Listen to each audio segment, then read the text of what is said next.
جب کوئی شخص زکوٰۃ نکالتا ہے تو اس زکوٰۃ کے نکالنے سے اس کے مال کی حفاظت بھی ہوتی ہے اور مال میں برکت بھی ہوتی ہے۔ اس لیے ہمیں چاہیے کہ زکوٰۃ نکال کر اپنے مال کی حفاظت کریں اور اپنے مال میں برکت کا ذریعہ بنیں۔ نبی کریم صلی اللہ علیہ وسلم فرماتے ہیں حسنوا اموالکم بالزکاۃ، اپنے مال کو زکوٰۃ کے ذریعے محفوظ بناؤ۔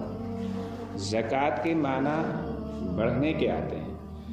امام راغب اصفہانی رحمۃ اللہ علیہ فرماتے ہیں کہ زکوٰۃ اس معنوی زیادتی کو کہتے ہیں جو اللہ تعالیٰ کی جانب سے انسان کے مال میں برکت کے طور پر ہوتی ہے۔ ایک حدیث میں ارشاد ہے من ادا زکوٰۃ مالہ فقد ذہب عنہ شرہ، کہ جس شخص نے اپنے مال کی زکوٰۃ ادا کر دی اس نے اس کے شر کو دور کر دیا۔ جبکہ ایک اور حدیث میں ہے ان ھذا الصدقات انما ہی اوساخ الناس، یقیناً یہ زکوٰۃ کا مال لوگوں کے مالوں کا میل کچیل ہے۔